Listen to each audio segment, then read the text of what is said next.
ஜனாதிபதி தேர்தலிலே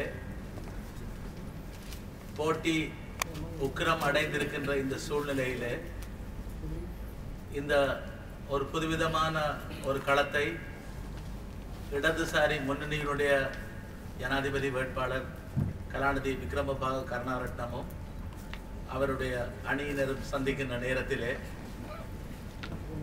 தமிழ் தேசிய இனத்தின் சார்பிலே சுயேட்சையாக களமிறங்கி இருக்கும் நானும் அவரும் பல பொதுவான கொள்கைகளை உடன்பாட்டை கொண்டிருக்கின்ற காரணத்தினால் நாங்கள் பொது மேடையிலே சந்திக்கின்றோம். இது 50,000க்கு மேற்பட்ட அப்பாவி தமிழ் மக்களை படுகொலை செய்ததிலே யாருக்கு அதிக வெற்றி என்ற போட்டியிலே தான் இன்றைக்கு ஜனாதிபதி மஹிந்த ராஜபக்சவும் எதிர்கட்சிகளுடைய பொது வேட்பாளர் ஜெனரல் சரத் பொன்சேகாவும் மோதிக்கொண்டிருக்கிறார். அதை பொறுத்தளவிலே அந்த வெற்றியாக நினைக்கின்றவர்கள் அவர்களிலே இருவரை தேர்ந்தெடுப்பதை விட்டு கவனம் செலுத்த முடியும். ஆனால் இன்றைக்கு இலங்கை தீவிலே வடகிழக்கு தமிழர் தாயகத்திலே எங்களுடைய தேசிய விடுதலை போராட்டம் நசுக்கப்பட்டிருக்கிறது, அழிக்கப்பட்டிருக்கிறது. ஆனால் ஒன்றை மாத்திரம் சொல்ல விரும்புகின்றேன். தமிழ் தேசிய இனத்தினுடைய சுயநிர்ணய உரிமைக்கான போராட்டம் தொடரும் என்ற ஒரு நிலைமையை நாங்கள் பிரகடனப்படுத்த விரும்புகிறோம். நாயகன் யார் என்ற போட்டி தான் இப்பொழுது நிலவி கொண்டிருக்கிறது. இது 50,000க்கு மேற்பட்ட அப்பாவி தமிழ் மக்களை படுகொலை செய்ததிலே யாருக்கு அதிக வெற்றி என்ற போட்டியிலே தான் இன்றைக்கு ஜனாதிபதி மஹிந்த ராஜபக்சவும் எதிர்கட்சிகளுடைய பொது வேட்பாளர் ஜெனரல் சரத் பொன்சேகாவும் மோதிக்கொண்டிருக்கிறார். அதை பொறுத்தளவிலே அந்த வெற்றியாக நினைக்கின்றவர்கள் அவர்களிலே இருவரை தேர்ந்தெடுப்பதை விட்டு கவனம் செலுத்த முடியும். ஆனால் இன்றைக்கு இலங்கை தீவிலே வடகிழக்கு தமிழர் தாயகத்திலே எங்களுடைய தேசிய விடுதலை போராட்டம் நிகழ்ச்சி நிரல்களை போராட்டங்களை இணைந்து பல ஆண்டுகளாக நாங்கள் இடது முன்னணியுடன் நடத்தி வருகின்றோம்.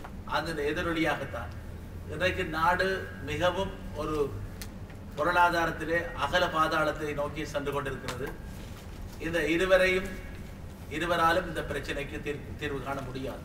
பிரதான வேட்பாளர்கள் இருவரால் அந்த இடத்திலே தான் இதற்கு ஒரு தமிழ் தேசிய இனம் சுயநிர்ணய உரிமையின் அடிப்படையிலே ஒரு சுயாட்சியை வேண்டியிருக்கிறது. தமிழர் தாயகத்திலே செல்ஃப் ரோல் நாங்கள் வேண்டியிருக்கிறோம்.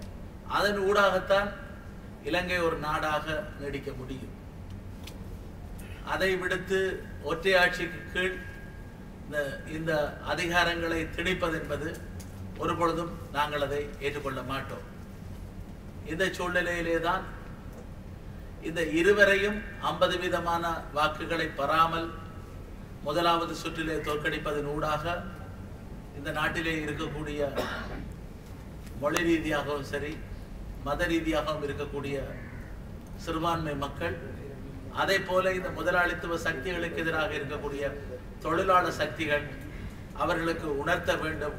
முதலாவது சுற்றிலே தோற்கடிப்பதன் மூலம் ஒரு பலவீனப்பட்ட கைகால் உடைந்த ஒரு பலவீனமான ஜனாதிபதியாக மக்களால் தெரிவு செய்யப்படுகின்ற பொழுது இந்த உழைக்கும் வர்க்கம், இந்த தொழிலாளர் வர்க்கம் தங்களுடைய போராட்டங்களை தங்களுடைய கோரிக்கைகளை வென்றெடுக்க முடியும். இல்லை என்றால் உலகத்தினுடைய முதலாளித்துவத்துக்கு இலங்கை தீவு திறந்து விடப்படுகிறது. முழுமையாக முதலாளிகளுடைய வேட்டைக்காடாக மாறும். தொழிலாளர்களுடைய வாழ்க்கை நிலைமை மிக மோசமாக செல்லும். குறிப்பாக சிங்கள தமிழ் முஸ்லிம் மக்களுடைய வாழ்க்கை தரம் மிக மோசமான பின்னடைவை சந்திக்கும்.